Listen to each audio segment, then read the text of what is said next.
बच्चों को दुआएं, बड़ों को सलाम। फ़िज़ा है मेरा नाम, यू वॉचिंग मॉर्निंग विद फ़िज़ा।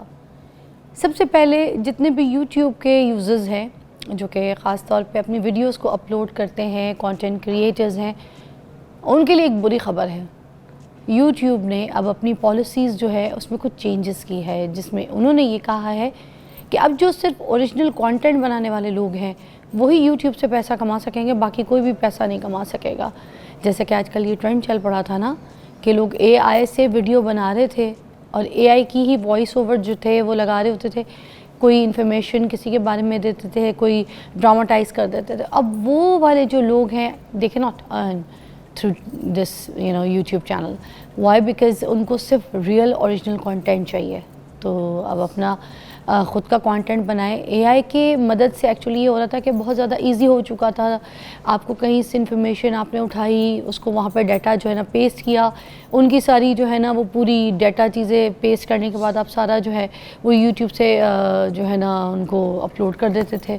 तो ये जो ईजी काम था, ईजी गोइंग काम था जिससे यू वर अर्निंग, तो यूट्यूब नहीं मानेगा इन चीज़ों को। तो अब अपना ख्याल रखें इन चीज़ों का कि अब आपने अच्छा फ्रेश कंटेंट देना है, नई क्रिएटिविटी देनी है और उसके ऊपर काम करना है। तो अच्छा हुआ, मैं तो कहती हूँ कि थोड़ी सी क्रिएटिविटी लोगों के अंदर जो मरी जा रही थी, जैसे मैं कहती हूँ ना हमेशा से एहसासात मर गए हैं लोगों के, हिस्स मर गई है, तो उसमें ये भी क्रिएटिविटी भी मर रही है because of this AI tools.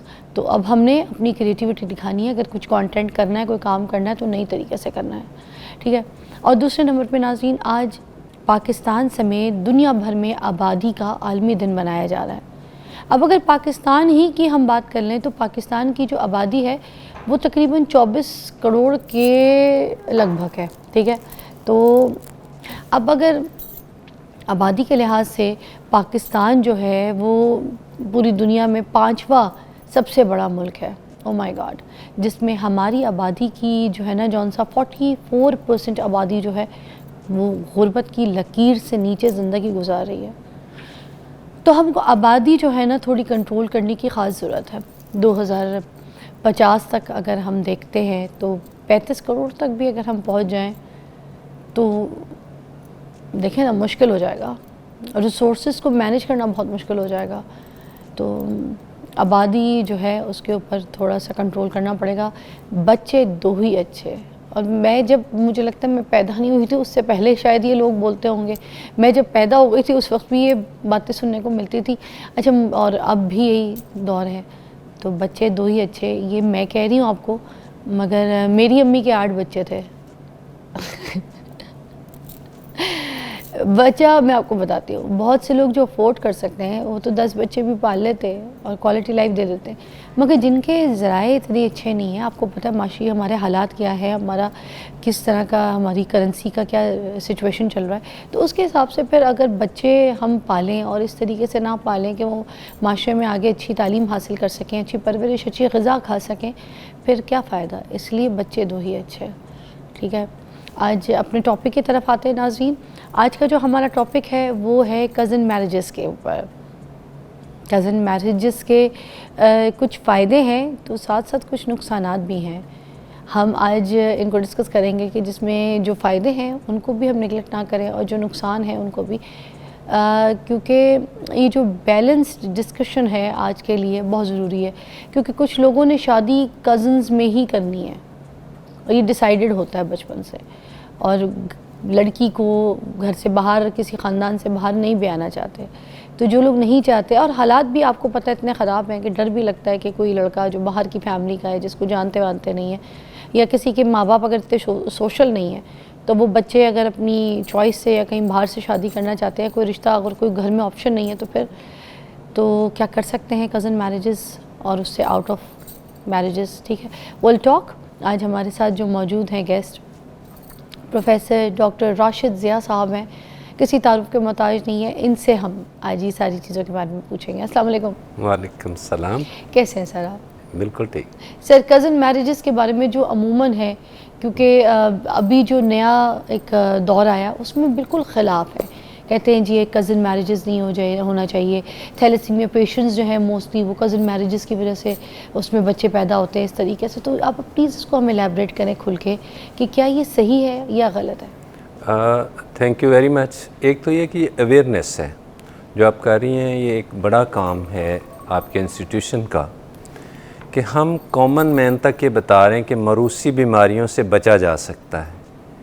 मरूसी बीमारियां वो होती जेनेटिक्स से, जिनका बहुत पहले पता लगाया जा सकता है। इवन बिफोर बर्थ अगर दोनों पेरेंट्स में कोई डिफेक्ट्स हैं तो चांसेस हैं कि बच्चों में जाएंगे।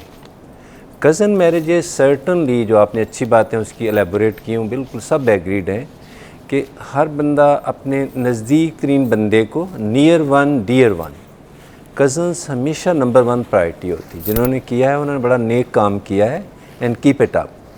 लेकिन अगर किसी फैमिली में या बहुत सारी फैमिलीज़ में, हमारे तो पिछले बहुत साल एक्सपीरियंस में, I have been head of institution at services Jinnah, तो इन अस्पतालों में मोस्टली वो लोग आते हैं कि बार बार कज़न मैरिज, एक ही नस्ल दर नस्ल, और कोई बुराई नहीं है। कज़न मैरिजेस बहुत खूबसूरत चीज़ है, मैरिज बहुत खूबसूरत है।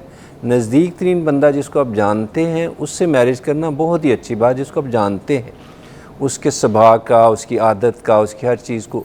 लेकिन हम जो आज जेनेटिक्स की बात कर रहे हैं ये साइंटिफिक है, ये 2 + 2 = 4 है। इसमें कोई भी आपको बरहक चीज़ है कि एक ख़ानदान में बार बार ब्लाइंड पैदा हो रहे हैं, एक ख़ानदान में बार बार डेफ पैदा हो रहे हैं, थैलासीमिया पैदा हो रहा है, सिस्टिक फाइब्रोसिस, मोर देन 6,000 से ज़्यादा जेनेटिक्स के डिसऑर्डर अब तक साइंस में नोन है।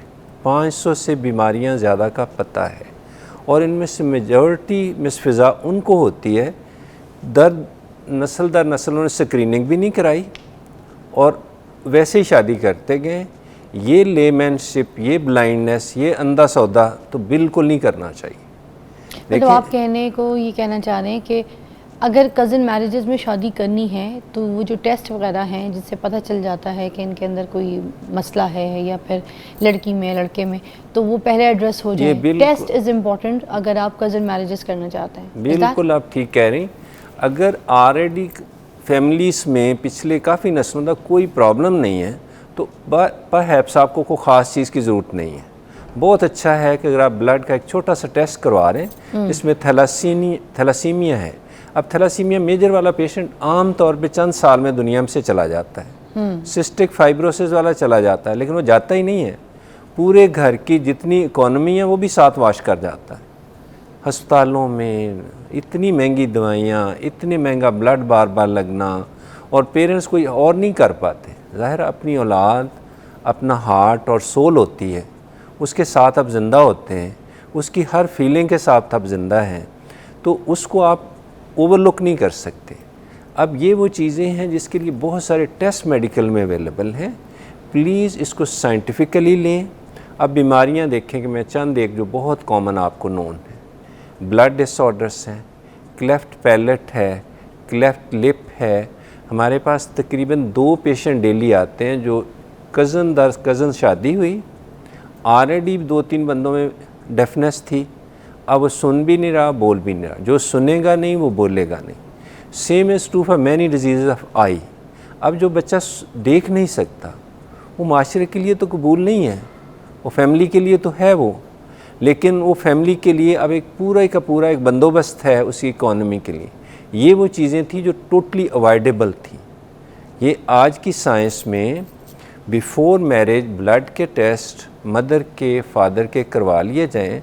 जहां हम शादियों पे इतनी फायरिंग माशाल्लाह करते हैं, शादियों पे इतना अंधाधुंध खर्च करते हैं, इससे ज़्यादा कहीं हार्मनी टेस्ट है, स्क्रीनिंग टेस्ट है, छोटे छोटे ब्लड के टेस्ट एग्जैक्टली नरेट कर देते हैं, फिक्स कर देते हैं, क्रिस्टल क्लियर कर देते हैं कि इन पेरेंट्स में कैरियर हैं। अब हम जेनेटिक्स पे थोड़ा सा अच्छा, ब्रेक के बाद में पहले, क्योंकि इसमें फिर ये भी एड्रेस करवाना चाहूँगी कि कौन कौन सी ऐसी बीमारियां हैं जो इतना मतलब दोनों में ऐसी सिचुएशन क्रिएट नहीं करेगी कि शादी नहीं हो सकती। जब अगर शादी से पहले उनके कोई ये ब्लड टेस्ट में पता चल जाता है तो उनमें कौन कौन सी ऐसी बीमारियां हैं जो कि होने के बावजूद भी शादी हो सकती है। बिल्कुल ठीक।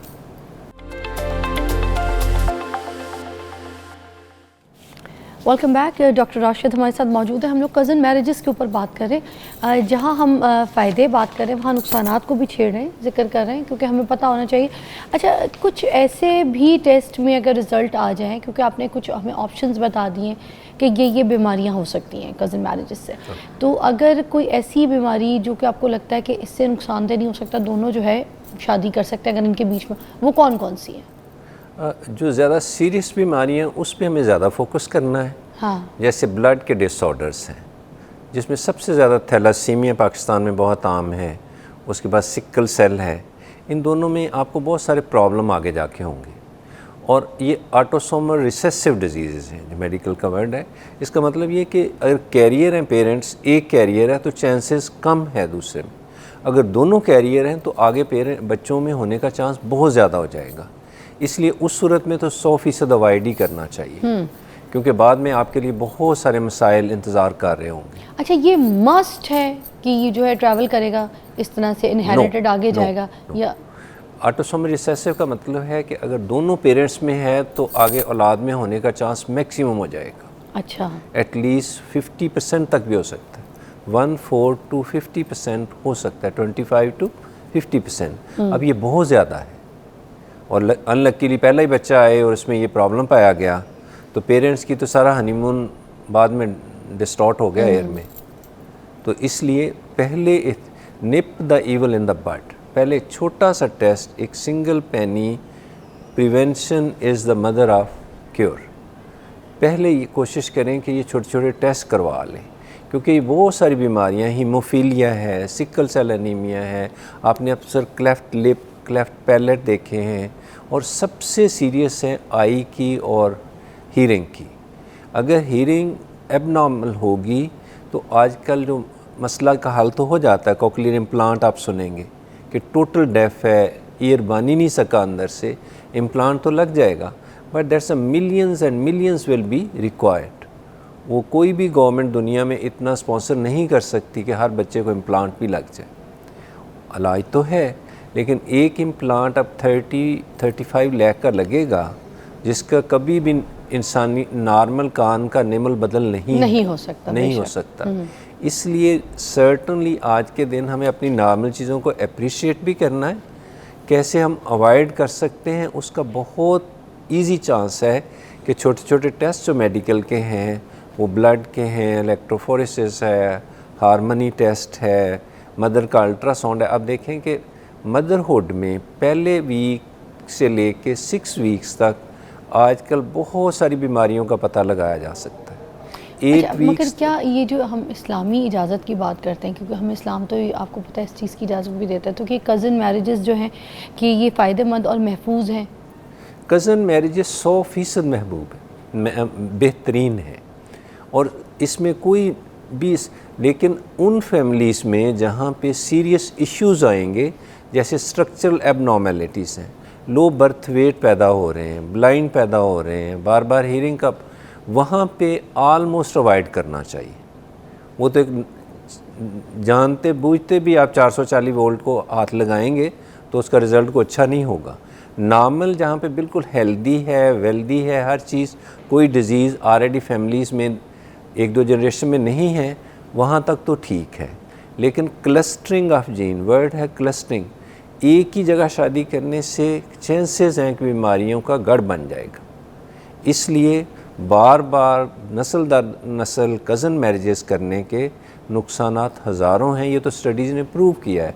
और best of the best medical universities जो इस्लामिक रिलेटेड हैं, जैसे मिस्र की है, सब ने कहा है कि जहाँ पे बीमारियाँ आम हों जिन फैमिलीज़ में, वहाँ पे इसको अवॉइड किया जाए। अब आज का टॉपिक मेनली है जेनेटिक्स, कि हमने जेनेटिक्स दुनिया की एक टोटली रोशन ख्वाब भी है, रोशन हकीकत भी है, कि इससे हम बीमारियों से बच भी सकते हैं, बीमारियों का इलाज भी कर सकते हैं, और अर्ली डिटेक्शन भी कर सकते हैं थ्रू जेनेटिक्स। एक तो और भी है ना, जीन्स में म्यूटेशन की वजह से भी बच्चों में, जो न्यूबॉर्न बेबी होते हैं, उनमें बीमारियां निकल आती हैं। वाई? बिकॉज अब अगर हम इसको रीज़न दे के भाई ये ठीक है कज़न मैरिजेस की वजह से इनके अंदर ये डिज़ीज़ हुई है, ये बच्चों में बीमारी पैदा हुई, अब दोनों में अभी भी ठीक है, उनमें कुछ भी नहीं है, बाज़ औक़ात बच्चों में फिर भी आ जाती है। ये आपने बहुत अच्छी चीज़ कैरियर का मतलब है कि one carries but doesn't have any disease, उसको बिल्कुल 100% नॉर्मल बंदा है, लेकिन उसके जेनेटिक्स मेकअप में वो डिफेक्ट मौजूद है। क्योंकि हमारे हर चीज़ की 2-2 कॉपियाँ रखी हुई हैं। अल्लाह मियाँ की ब्यूटी हमारे सिस्टम में ये रख छोड़ी है कि 46 क्रोमोसोम है, उसमें 23 पेयर हैं। 23 में 1 पेयर जो है वो सेक्स क्रोमोसोम है XY, बाकी सारे ऑटोसोमल हैं। ये मोस्टली डिजीज़ जिनका हमने अभी तक जिक्र कर रहे हैं सारी ऑटोसोमल रिसेसिव हैं। इसका मतलब है कि एक साइड अगर बिल्कुल नॉर्मल है, दूसरी साइड में डिफेक्ट्स हैं भी, तो hopefully he will be having very normal life. इसमें कोई ख़ास पता नहीं चलेगा, उसकी लाइफ ऑलमोस्ट नॉर्मल के पास गुजरेगी। अगर मदरहुड में भी पाई गई तो चांसेस हैं कि फॉल्ट एक जगह पे दोनों आ गए।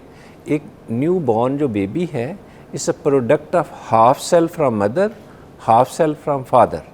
जेनेटिक्स हाफ मदर से लिए जाएंगे, हाफ फादर से लिए जाएंगे। एक सेल बनेगा और फ्यू वीक्स में ट्रिलियन सेल बन जाएंगे, एक खूबसूरत इंसान तख्लीक हो जाता है।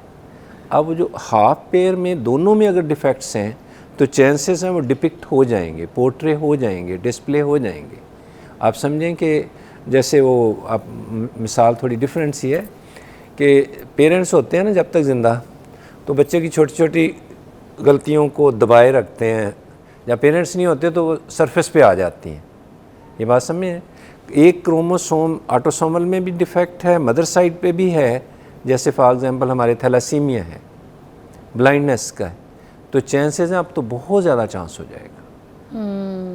और देखें कि हमारी सोसाइटी में एक और इशू हमारे पास एक पेशेंट के तौर पे आ रही थी फैमिली, बच्ची को ब्लाइंडनेस थी, एक दूसरा पेशेंट था तो लुकिंग एट फ्री, वो लड़का भी ब्लाइंड था। उन्होंने वहीं बैठे 2-4 विज़िट के बाद आपस में हेलो हाई उन्होंने शादी कर ली।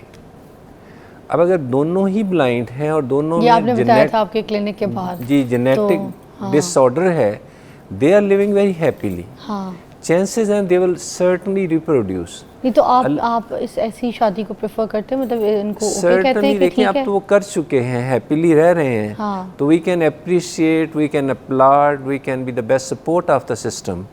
लेकिन जो हो चुका है उसमें तो हम सपोर्टिव रहेंगे ना। वो अगर अल्लाह करे उनको बहुत अच्छा सा एक नॉर्मल बच्चा आ जाए, नॉर्मल बच्चा होगा तो उनके लिए बहुत बड़ा स्ट्रॉन्ग बैकबोन बन जाएगा, वो हमारे साथ सोसाइटी को और लिफ्ट अप करेगा। वरना इसके कॉन्सिक्वेंसेस जो हैं बहुत ज़्यादा बुरे होंगे, बहुत ज़्यादा बुरे होंगे। इसलिए साइंस को एक रोशन सूरज की तरह माना जाए, ये पूरी दुनिया में एक हकीकत है।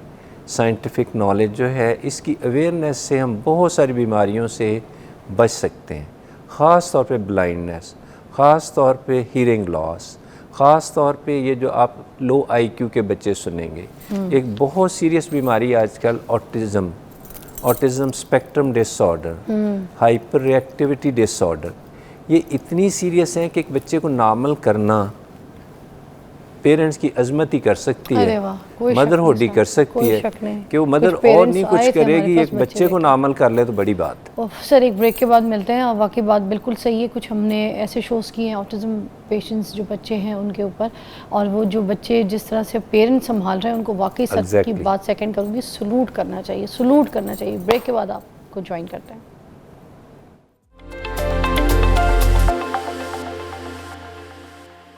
अच्छा जी, डॉक्टर राशिद हमारे साथ मौजूद हैं। कज़न मैरिजेस के ऊपर हम बात कर रहे हैं, आपकी कॉल्स भी शामिल करेंगे। मुझे ये बताइएगा कि अब अगर किसी इंसान में कोई ऐसी डिजीज़ है तो क्या वो सारी ज़िंदगी शादी नहीं कर सकता, वो किसी से भी शादी नहीं करेगा, वो डिफ़ॉल्ट पीस हो गया है?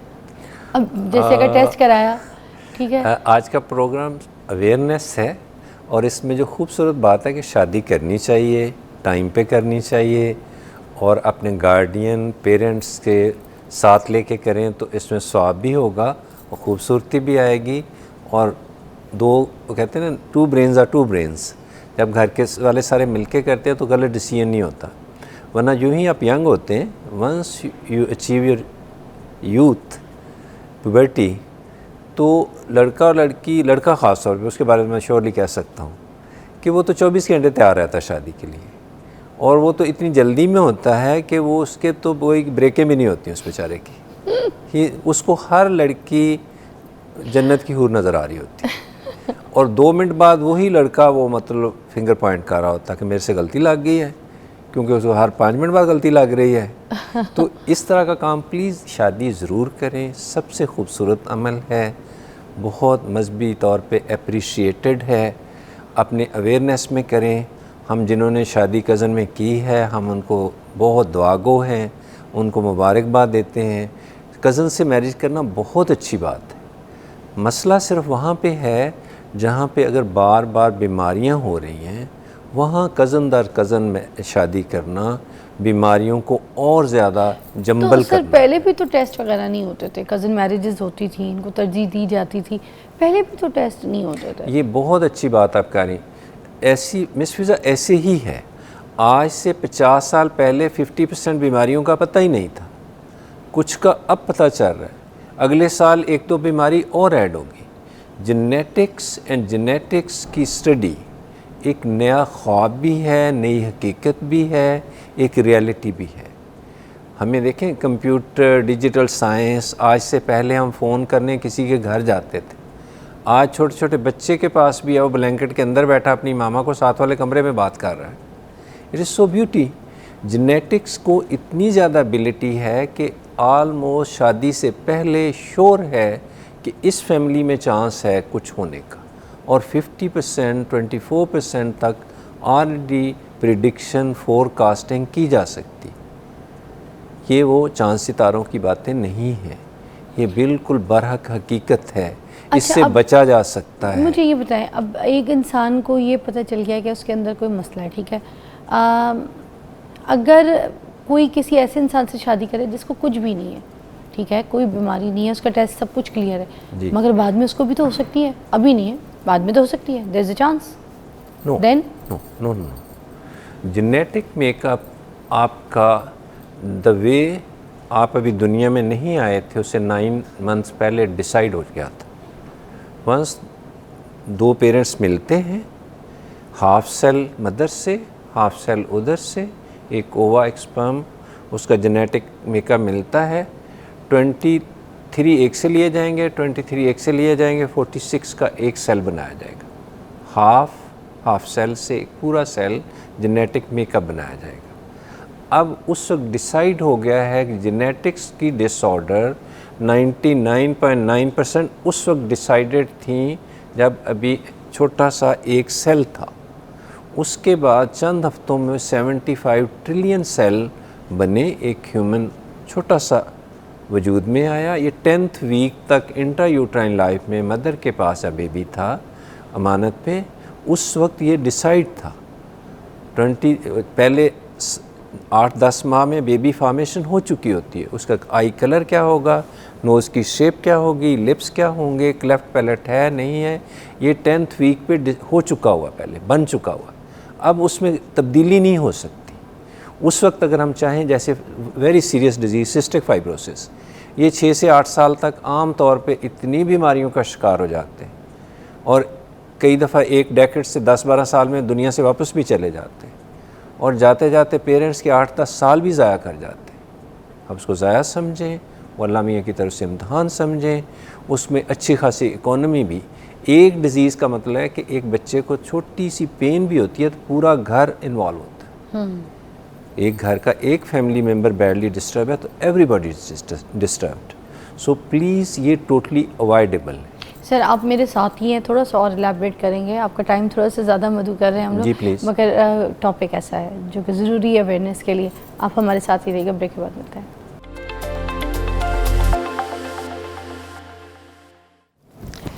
ओके जी, वेलकम बैक। हमारे पास डॉक्टर राशिद मौजूद हैं जो कि ENT स्पेशलिस्ट भी हैं, और इनके पास बहुत सारे ऐसे पेशेंट आते होंगे जो कि थैलेसीमिया पेशेंट्स होंगे, जो कज़न मैरिजेस की वजह से किसी न किसी बीमारी के शिकार, उनकी डायग्नोस्ड है, इसके ऊपर ज़रा रोशनी डालिएगा।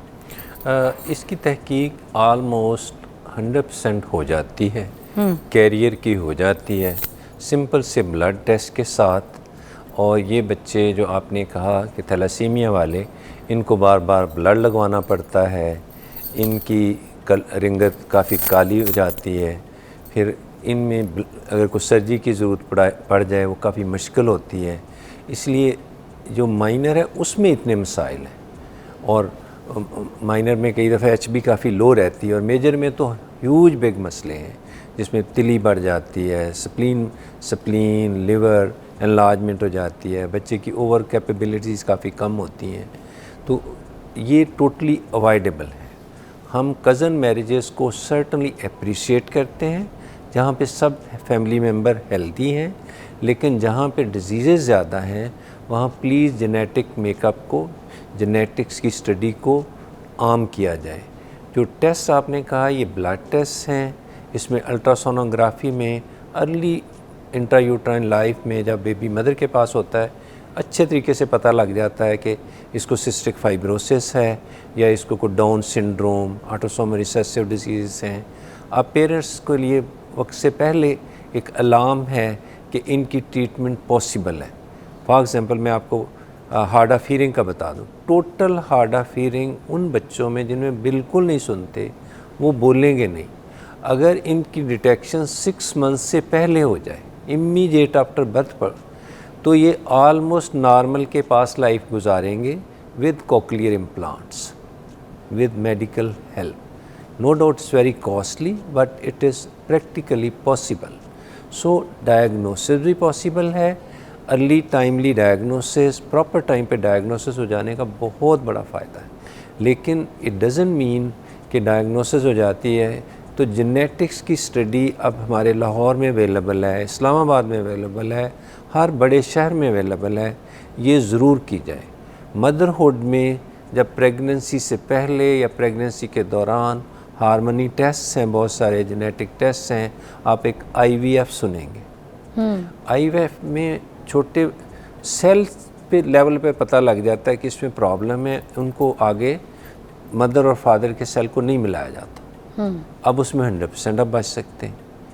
अब जैसे सेक्स डिटेक्शन फलां, ये सारी आलमोस्ट 100% एक्यूरेसी के साथ पॉसिबल है। और थैंक यू सो मच, बहुत बहुत शुक्रिया राशिद साहब, आपने बहुत अच्छी तरीके से पूरी आवाम को, देखने वालों को अवेयरनेस दी है। और हम आपको फिर मधु करेंगे। आपको बहुत शुक्रिया। आप एक ब्रेक लीजिएगा, हम आपको दोबारा ज्वाइन करते हैं।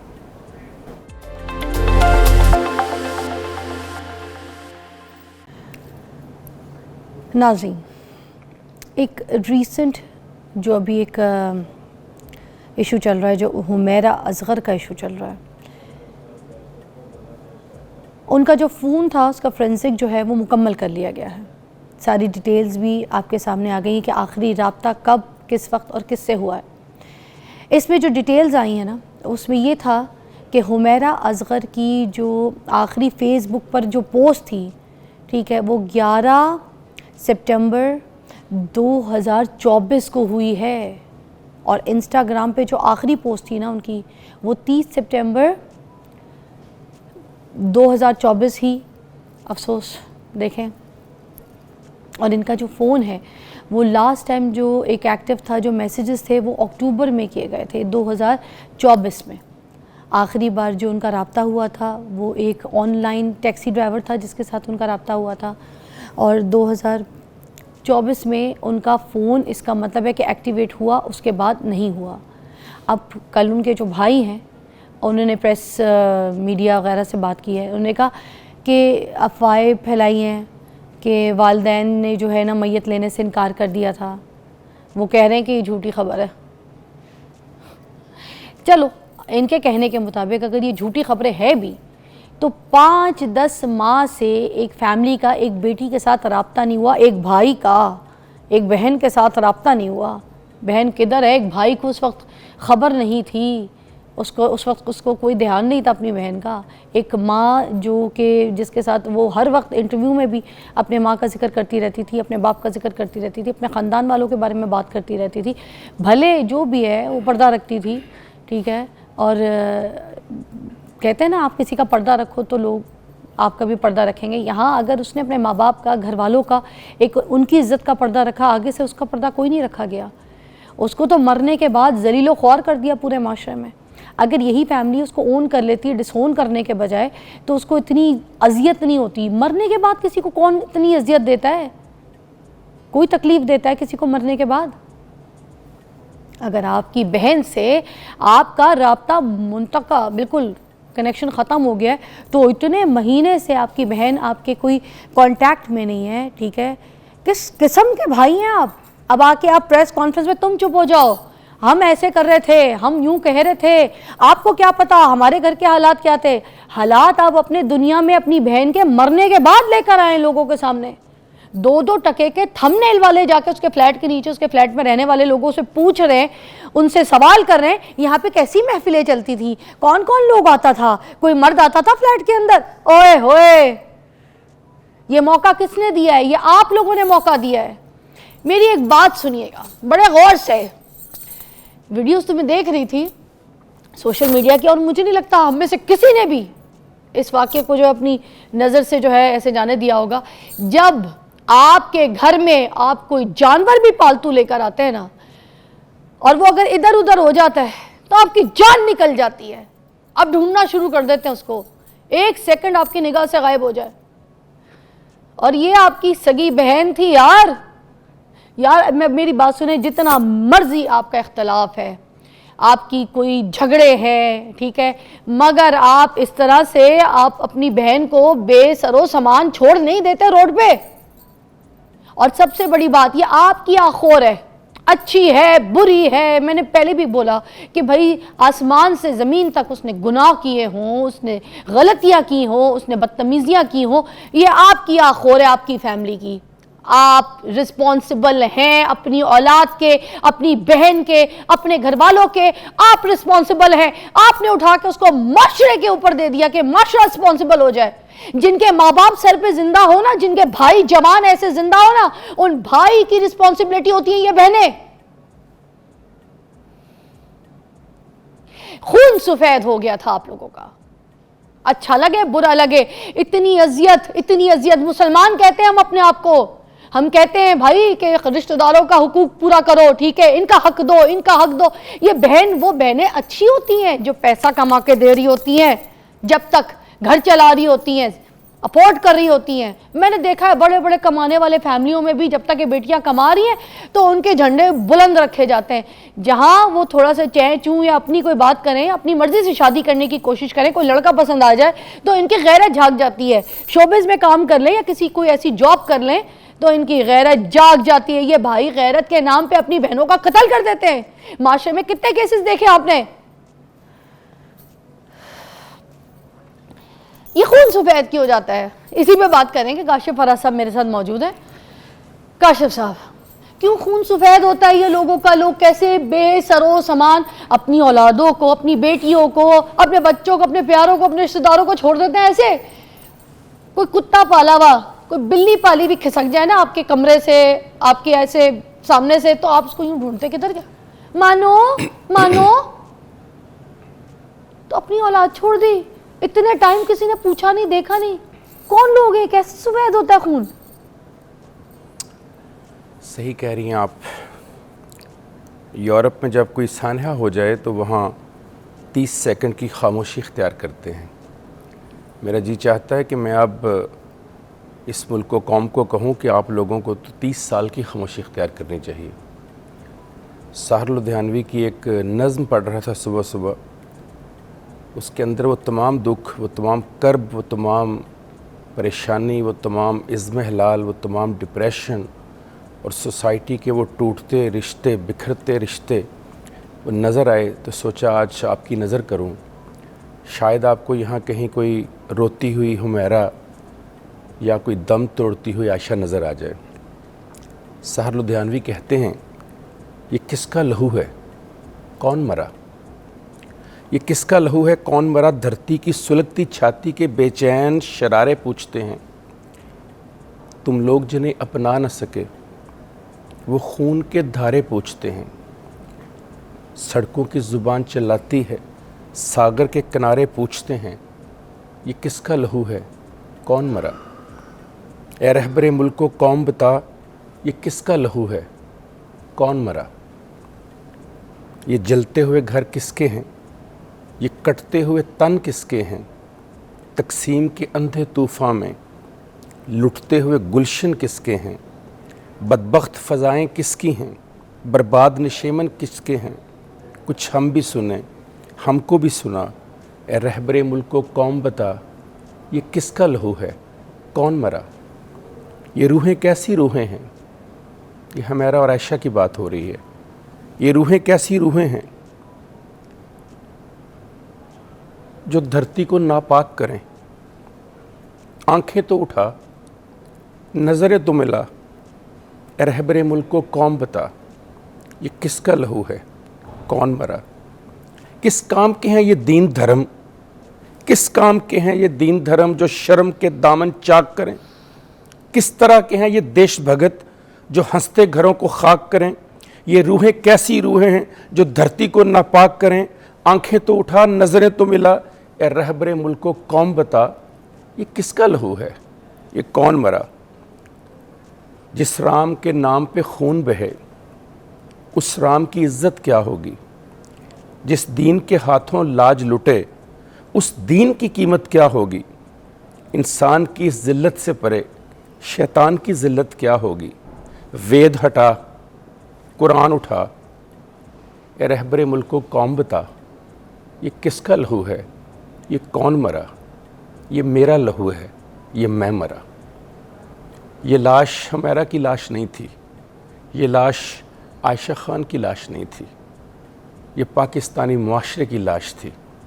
ये उस तौफ़न ज़दा इंतशार, घबराहट, वैल्यूज़ से दूर, रिश्तों को भूलने वाले उस अलमिया की लाश थी जो शायद बहुत अरसा पहले अपने जिस्म से रूह छोड़ चुकी थी, बस उस दफनाना बाकी था। और इसकी तदफीन में इतनी तकलीफ। काशिफ साहब एक मर जाने के बाद उसकी तदफीन को भी, एक हामिद रज़ा साहब उनकी कॉल रिसीव कर लें सर। जी हामिद रज़ा साहब। अस्सलाम वालेकुम जी। वालेकुम सलाम। जी हामिद साहब क्या कहेंगे। जी हामिद रज़ा बात कर रहा हूँ चिश्तिया शरीफ से। जी भाई बोलिएगा। तो मेरा ये सवाल है कि हमारा जो मुल्क जो है ये पाकिस्तान है और इस्लाम के नाम पे इसको हासिल किया गया, लेकिन ख़वातीन के साथ और ये मुसलमानों के साथ और हमारे जो ये करीबी रिश्तेदार हैं उनके साथ जो सलूक किया जाता है, ये एक बिल्कुल यानी यूँ कह लें कि 90 एंगल का एक डिफरेंस है इस्लाम के साथ। तो इतना यानी एक ऐसी रियासत जो कि टोटली एक इस्लामी ये रियासत है, उसका वजूद इस्लाम की वजह से हुआ और उस ये रियासत में हकूक़ की इतनी ज़्यादा पामाली हो रही है, तो इतनी ज़्यादा कॉन्ट्राडिक्शन है। बहुत अच्छी बात आपने ऐड की है और वाकई इस्लाम के नाम पे बदकिस्मती ये है कि यह सब होता ही उसके नाम पे है। आपने कहा यह पाकिस्तान इस्लाम के नाम पे बना, काश ये पाकिस्तान के सिर्फ नाम पे इस्लाम पे न बनता, ये इस्लाम के लिए बनता। क्या ये आज की कहानी है? ये जिस माह से हम गुज़र रहे हैं मुहर्रम से, क्या इस्लाम के नाम के ऊपर हुसैन का सर नहीं कलम किया गया? क्या इस्लाम के नाम के ऊपर 6 माह के अली असगर की गर्दन में खंजर नहीं मारा गया? क्या इस्लाम के नाम के ऊपर अली अकबर की शहादत हमें भूल गई है? क्या इस्लाम के नाम के ऊपर हज़रत कासिम की शहादत हमारे दिलों से महव हो गई है? क्या इस्लाम के नाम के ऊपर वो पाक बीबियाँ जिनके सर के बाल सूरज ने भी नहीं देखे थे, उनकी रदाएँ जब छीनी तो उन्हें शाम के बाज़ार में किसने देखा? ये सब इस्लाम के नाम पे हुआ। सर इसको आगे और एलेबरेट करेंगे, कॉल्स भी आपकी शामिल करेंगे। आज आप सब मिलके आवाज़ उठाएं मेरे साथ, आज हम बात करेंगे, वरना हर घर से एक उमेरा की लाश निकलेगी, हर घर मातम मनाएगा। और मैं नहीं चाहती कि किसी भी घर की जब हुमैरा का ये हाल हो तो उसकी फैमिली इसको डिसोन कर दे, वो लाश इनकार को फेस करे। ब्रेक के बाद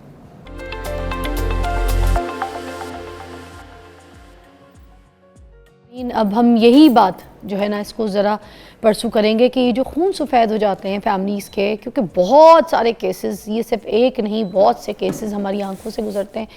और आयशा आपा वाला भी हम उसको ऐसे भुला नहीं सकते, वो भी कुछ टाइम पहले के अभी का वाक़या है। तो ये जो खून सफ़ेद है, चाहे वालिदैन के हो जाएं, चाहे औलाद के हो जाएं, चाहे रिश्तेदारों के हो जाएं, चाहे भाई बहन के हो जाएं, काशिफ साहब ये क्यों होते हैं, क्या रीज़न है ये? हाँ, देखिए, इंसानी रिश्तों की रूह जो है वो मरने की अलामत है। इस तरह की बातें, जैसे आपने कहा, रिश्ते दिल से बनते हैं, अना से टूट जाते हैं।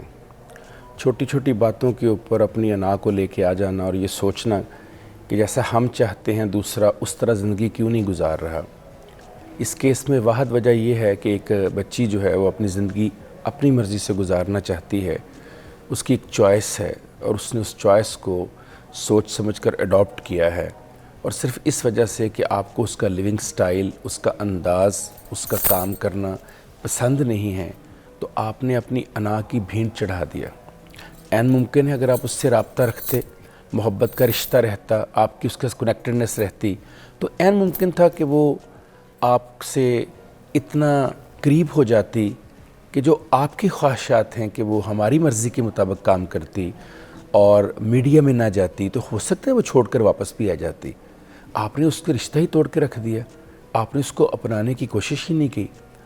खून सफ़ेद नहीं हो जाता, असल में खून अपना नज़र ही नहीं आता उनको। खून तो लाल ही रहता है, आपको पता है, ये तो मुहावरतन हम कह रहे होते हैं। अपना खून खुद ही पहचानने से दूर हो गए हैं। ऐसी मिटती हुई तहज़ीब, ऐसा मिटता हुआ समाज जो है वो कितनी देर तक और इस मुआशरे में सर्वाइव कर सकेगा। बहुत मुश्किल है फ़िज़ा कि जब इस तरह से हम लाशें उठाएंगे। और ये कोई पहली या दूसरा वाक़या नहीं है, ये तो मशहूर थी ना, इनको लोग जानते थे, इनका एक नाम था, इनकी एक पहचान थी। ये जो 33 साल की हमेरा की लाश मिली है, ये तोफ़न ज़दा मुआशरे की जो लाश मिली है, जिसमें मैं रात देख रहा था तमाशागा, मैंने कहा तमाशा घर में काम करने वाली को तमाशा बना दिया, पूरी दुनिया में मगर घर नहीं मिला, मगर घर नहीं मिला। वो तो तमाशा घर करती थी ना, तमाशा बना दिया, घर नहीं मिला उसको। फिर मैं देख रहा था कि उसके एक प्रोग्राम का नाम देख रहा था, एहसान फरामोश। मैं सोच रहा था दुनिया कितनी एहसान फरामोश है, मुआशरा कितना एहसान फरामोश है। उसका एक ड्रामा था गुरु, मैंने कहा उसको कोई गुरु ना मिल सका।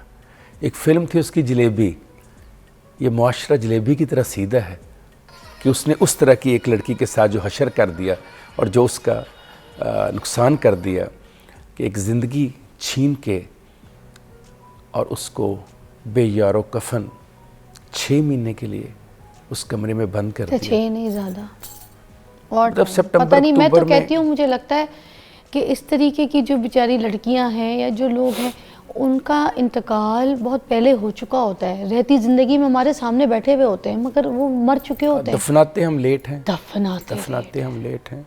मैं अभी देख रहा था कि 2018 से उसी वो फ्लैट में रह रही थी, तो मैं सोच रहा था 2018 से लेकर 24 तक वो मुसलसल किराया अदा कर रही थी 6 साल। अगर उसके बाद चंद माह वो किराया नहीं दे सकी, तो क्या मालिक मकान के दिल में ये बात नहीं आई कि जो लड़की 6 साल से रेगुलर किराया दे रही है, अगर 2-4 माह वो किराया नहीं दे पा रही, तो हो सकता है कोई फाइनेंशियल क्रंच हो, काम ना मिला हो, तो क्या 6 साल किराया लेने के बाद 2-4 महीने नहीं दिए जा सकते किसी को? यानी इतने हम हो गए हैं सफ़ाक किस्म के लोग, इस तरह से हम। मगर किराएदार ये भी कह रहे हैं ना कि हमें ऑलरेडी इशू चल रहा था, क्योंकि देखें उसके माली हालात इतने स्ट्रॉन्ग नहीं थे, इतनी जितना उसको पैशन था हमारे मीडिया में भी उस हिसाब से उसको काम नहीं मिला। तभी तो वो किस्मत आजमाने के लिए तमाशे जैसे शो पे उसने हिस्सा लिया। वरना नॉर्मली जब लड़कियां काम के लिए निकलती हैं या अपना करियर बनाती हैं या एक्टिंग की फील्ड में आती हैं, तो उनको एक अच्छी ब्रेक चाहिए होती है, एक अच्छी कास्टिंग चाहिए होती है कि भाई हमें कोई अच्छा कैरेक्टर ऑफर हो जाए या हम पे कोई पॉलिश कर दे। देखें कोई भी एक्टर आज हमारे पास, जितनी भी लड़कियां काम कर रही हैं, चाहे आप सजल का नाम ले लें, चाहे आप किसी और का नाम ले लें, आप आयज़ा का नाम ले लें, वो पहले दिन या माँ के पेट से एक्टिंग सीख कर नहीं आई थी। ठीक बात, ठीक है। इन सब लोगों को ग्रूम किया गया है, किन्होंने? डायरेक्टर्स ने, मीडिया ने, शोबिस के लोगों ने, प्रोड्यूसर्स ने कास्ट करके। ठीक है, पूरी एक टीम यौंडरा होता है, आपका एक सिस्टम होता है जिसमें एक लड़की या लड़के को पूरी एक ट्रेनिंग दी जाती है, उसके हिसाब से कैमरे के सामने वो एक्शन पे अपनी चीज़ें बोलता है। तो देखने में प्यारी थी, काम का उसको पैशन था, इंटरेस्ट था। असल में उसको सही कोई ब्रेक नहीं मिली है, उसको सही गाइड नहीं मिली है, उसको सही गुरु कोई नहीं मिले जो उसको सही रास्ते पे सही काम करा सके। वरना इतने पैशनेट लड़के लड़कियां अगर हैं जो काम ही करना चाहते हैं, तो उनको तो जगह मिलनी चाहिए थी। बस उसको ग्रूमिंग, अच्छा उस्ताद नहीं मिला उसको। अब सवाल एक और बनता है सर, उसको सुनने वाला कोई नहीं मिला। मैं आपको बताऊं, ये इसकी मौत की वजह अगर मुझसे कोई पूछे ना, पूरी दुनिया में मैं एक ही बात कहूँगी, हुमैरा असगर सिर्फ इसलिए मरी है क्योंकि उसको कोई सुनने वाला नहीं था। आयशा खान सिर्फ इसलिए मरी है कि उनको कोई सुनने वाला नहीं था। ये तन्हाइयों का शिकार हो गए थे। क्यों तन्हाइयों का शिकार हो गए? मैं आपको छोटा सा पॉइंट बताती हूँ। हुमैरा असगर की जितनी आप वीडियोज़ इंटरव्यूज़ देखें, उसमें जानबूझ के वो अपने माँ बाप की तारीफ़ें करती थी, अपनी फैमिली की, अपने घर वालों की, अपने भाई बहनों की, अपने सारे रिश्तेदारों की तारीफ़ें करती थी। वाई? बिकॉज इसका मतलब कि वो यहाँ से निगलेक्ट थी, यहाँ उसके पास कमी थी, तभी वो ये चाहती थी कि लोगों के सामने उसके घर वालों की इज्जत रहे और घर वाले सुन के वो उसको वैसा प्यार, रिस्पेक्ट, टाइम, मोहब्बत, सपोर्ट दें। इसका मतलब उसको सपोर्ट नहीं थी। इसकी वजह से वो लोगों में ये ज़्यादा इस चीज़ को जो है ना बढ़ चढ़ कर बोलती होती थी। आज अगर उसके घर वाले सुनते, मैं कहती हूँ पेरेंट्स को जो है ना सुनने वाला माँ बाप बनना चाहिए। हम अपने बच्चे की सुनना छोड़ देते हैं, इसीलिए जो है ना वो हमारी नहीं सुनता। फिर बिल्कुल आपने ठीक कहा। 2-3 बातों की तरफ आपने निशानदेही की। पहली बात, एक गुड लिसनर नहीं है हम। एक कान चाहिए होता है, सिर्फ जस्ट एक कान। एक कान सिर्फ अगर आप किसी को दे दें और उसको इतना कह दें कि मैं आपको सुन रहा हूँ और समझ रहा हूँ, और एक कॉल अगर उसको चली जाती इस दौरान, बेटी कैसी हो, तुम ठीक हो, बस एक जुमला, तो शायद हमें ये दिन आज ना देखना पड़ता और इस तरह की हमें बहुत संजीदा और सख्त गुफ्तगू ना करनी पड़ती। समाजी तन्हाई दुनिया का बहुत बड़ा मौजू है। Social isolation. हार्वर्ड यूनिवर्सिटी की रिसर्च कहती है कि जितना जिस्म को नुकसान कॉर्नरी हार्ट डिजीज़ यानी दिल का मर्ज़ देता है, एग्जैक्टली 100% उतने ही मसाइल हमारे जिस्म और हमारे दिमाग में 2 चीज़ें पैदा करती हैं, समाजी तन्हाई और समाजी कटाव। जब सोसाइटी आइसोलेट कर देती है, अलग कर देती है, एक नहायत संगीन मसला है। ये सिर्फ उसका नहीं जो दुनिया से 2 चली गई, जिनका आप नाम ले रहे हैं। दुनिया में जो इस वक्त कफन के इंतज़ार में ज़िंदा लाशें चल रही हैं, ये उनका भी एक बहुत बड़ा मसला है। ब्रेक के बाद और इलेबरेट करेंगे, क्योंकि देखें ये सिर्फ एक डेथ के बाद हमें खामोश नहीं होना। हम मीडिया को आवाज़ बननी है इन सारी बेटियों के लिए, इन सारी माओं के लिए भी जो हमारे सामने इस तरह से आइसोलेशन में इंतकाल कर गई। ब्रेक के बाद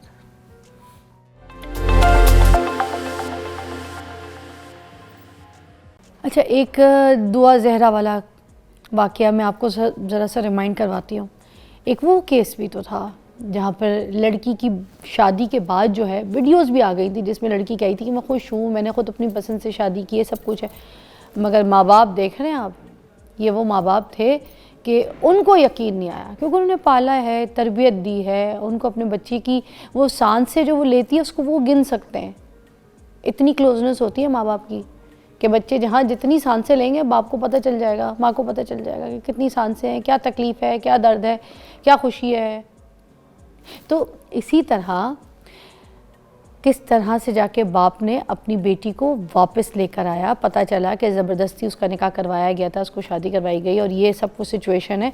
तो जब एक बाप ऐसे अपनी बेटी को इस हालात से, एक गैंग से ला सकता है, ठीक है, उनके मुंह के अंदर से ला सकता है छीन के अपनी बेटी को, अपनी औलाद को वापस, उसने यकीन नहीं किया। तो उसी तरह अभी जितनी जो सिचुएशंस हम देख रहे हैं, अगर ये पेरेंटिंग की बात हो गई ना, इसमें पेरेंटिंग के तरबियत का यही सबसे बड़ा पहलू है कि अगर आपकी औलाद आपका घर छोड़ के कहती है मैं चली जाती हूँ, या आप उसको गुस्से में मार पीट के घर से निकाल देते हैं, और वो फिर आप दिमाग में रखें कि वो गलत हाथों में भी पड़ेगी। बाहर जो माशरा है ना, वो गंदी नज़र रख के लड़की के लिए मुँह खोल के बैठा है हर लिहाज से, कोई नहीं छोड़ता। लोग मुर्दे को नहीं छोड़ रहे हैं, आप देख रहे हैं। तो फिर किस तरीके से लोग माशरे में उसको जीने देंगे? तो ये प्रोटेक्शन पहले करनी होती है, ये पहले उसके पीछे भागना होता है, उसको रोकना होता है, उसको समझाना होता है, उसकी काउंसलिंग होती है। ये पड़ोसियों ने नहीं करनी है, आपके घर वालों ने करनी होती है। तो क्या कहेंगे इस मिसाल को जो मैंने कंपेयर किया अभी? बिल्कुल आपकी बात ठीक है कि सपोर्ट सिस्टम जो है, स्पेशली जो पेरेंट्स का सपोर्ट सिस्टम है, उसका तो कोई जवाब ही नहीं है पूरी कायनात में। कहीं पर भी अगर आपको अल्लाह के बाद कहीं आपको सपोर्ट मिलती है, कहीं आपको रूहानी तौर पर, जिस्मानी तौर पर, नफ्सियाती तौर पर, ज़हनी तौर पर, माशरती तौर पर जो तहफ़्फ़ुज़ है, वो हमेशा वालिदैन ही दे सकते हैं।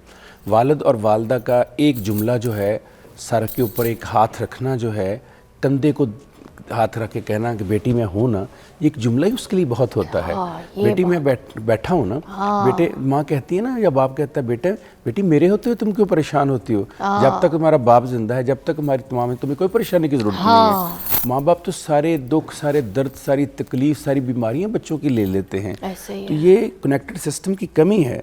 कितनी बदकिस्मती है फ़िज़ा कि जिस दौर में आप और मैं जी रहे हैं, ये बहुत ही हाई कनेक्शन का दौर है, लेकिन कितना लो इंटरकनेक्शन का दौर है। यानी हाई कनेक्टेड, लो इंटरकनेक्टेड, यानी पूरी दुनिया के साथ हम कनेक्टेड हैं, मगर अपने माँ बाप के साथ, बहन भाइयों के साथ, बीवी बच्चों के साथ, ज़ाती घर के साथ हम कनेक्टेड ही नहीं हैं। अमेरिका में, यूरोप में हमारे फेसबुक, इंस्टाग्राम, स्नैपचैट फ्रेंड्स हैं, लेकिन घर में माँ और बाप मुझे एक्सेप्ट ही नहीं कर रहे हैं। मेरे भाई और बहन मेरी लाश भी नहीं लेना चाहते हैं।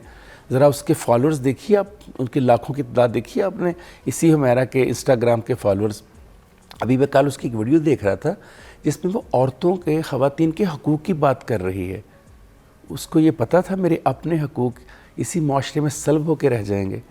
सो बहुत ज़रूरत है कि पेरेंट्स जो हैं अपने बच्चे और बच्चियों को, अगर उनसे गलती हो जाती है, गुनाह हो जाता है, कोई मसला है, कोई परेशानी है, कोई आजमाइश है, कोई उन्होंने अपनी मर्ज़ी कर ली है, 100 गलतियाँ इंसान से हो जाती है। अल्लाह ताला सूरह नूर की आयत नंबर 22 में फरमाते हैं कि अगर तुम्हें चाहिए कि माफ़ कर दो, दरगुज़र से काम लो, इसलिए कि क्या तुम नहीं चाहोगे कि अल्लाह तुम्हें माफ़ कर दे, तुमसे दरगुज़र से काम ले। तो अगर आप दरगुज़र कर दें, आप अल्लाह मियाँ से भी ज़्यादा नौज़बिल्ला अल्लाह मियाँ बन के बैठे हुए हैं। आप डिसीजन करेंगे क्या करना है क्या नहीं करना। वो जो भाई बहन है उसके, वो जो वालिद वालिद हैं उसके, वो खुद ही जज बन गए, वही जूरी बन गए, वही रब बन गए, जिन्होंने फैसला कर दिया कि सारा काम गलत कर रही है। मेहरबानो है, एक हमारी जानने वाली हैं, ठीक है, उन्होंने 45,000 रुपये जो देने थे छिपा के वो दे दिए। वो जो एक पैसों की एक रकम थी मैयत वगैरह के लिए, चीज़ों के लिए, वो तो चली गई थी, ठीक है। उसके अलावा भी डोनेशंस की चीज़ों की ऑलरेडी बात हो चुकी थी, पेमेंट वगैरह, और इतना लेट हो गया था कि डिसाइड नहीं हो रहा था कि मैयत ने लेके कैसे जाना है, मैयत को लेके कौन जाएगा, क्योंकि ना घर वाले आ रहे थे, ना सामने आ रहे थे, ना कुछ बोल रहे थे। आपके सामने सारी सिचुएशंस हैं। और कुछ जो पुलिस के अहलकार हैं जिनकी वीडियोस हैं, जिन्होंने अपने मुंह पे ये बयान दिए हैं, अब पुलिस वाला झूठ तो नहीं बोलेगा, उसने बोला है कि भाई हमने कॉल की, इनके वालिद साहब से बात की, उन्होंने साफ इनकार कर दिया कि मैं मैयत को नहीं लेके जा। अब सुना है कि कल मैयत को जो है ना वो लेकर आएंगे लाहौर, ठीक है। तो जो भाई हैं वो अब मैयत को उनके हवाले किया जा रहा है, कल लेकर आएंगे, उस पर भी बात करते हैं अभी आगे ब्रेक के बाद। जी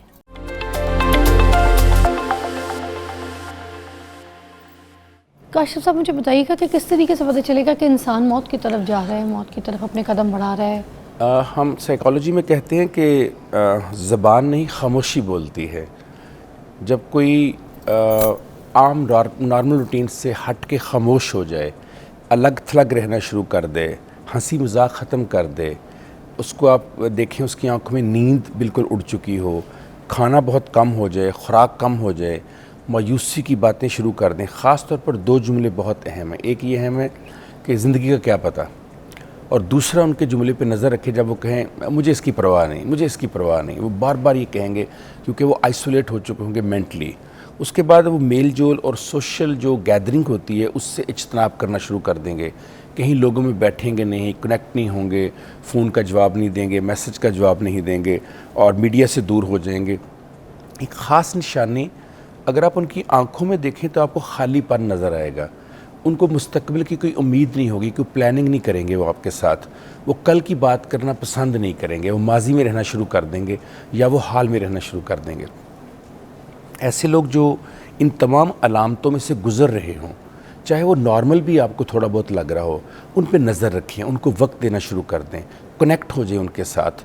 और जैसे हमने पहले कहा कि एक थपकी या एक सर पे एक प्यार, या मैं हूँ ना, या मैं आप ठीक हैं, आपकी तबीयत कैसी है, इस तरह के जुमले उनसे अदा करके, और अगर कहीं हो सके, अगर मेरी आवाज़ पहुंच रही है उन लोगों तक जिनके घर में कोई बच्चा या बेटी या माँ या बाप या बहन या भाई या कोई भी दोस्त या सहेली इस तरह की कैफियत से गुज़र रहे हैं, तो प्लीज़ एक जुमला उनको ज़रूर कहिए कि आपकी मेरी ज़िंदगी में क्या अहमियत है, मैं आपसे कितना प्यार करता या करती हूँ।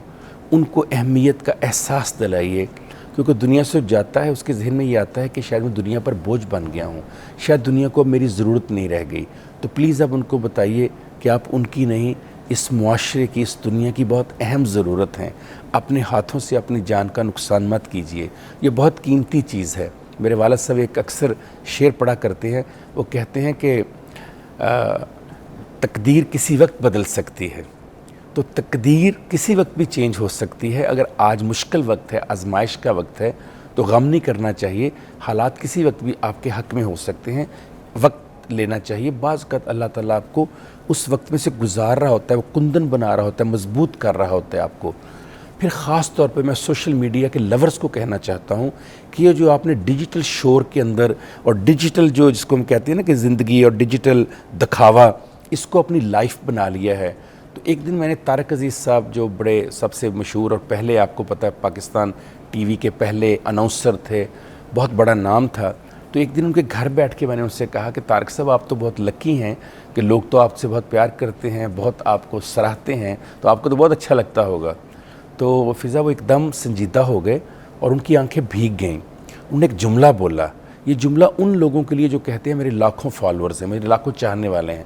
उन्होंने कहा, काशिफ बेटा, शोहरत से ज़्यादा नापायदार चीज़ कायनात में कोई नहीं है।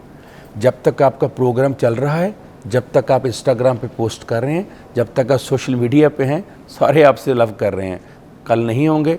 मजीद अमजद ने कहा था, मैं रोज़ इधर से गुज़रता हूँ, कौन मुझे देखता है, मैं यहाँ से नहीं गुज़रूँगा, कौन मुझको देखेगा। किसी को कोई परवाह नहीं डिजिटल पे।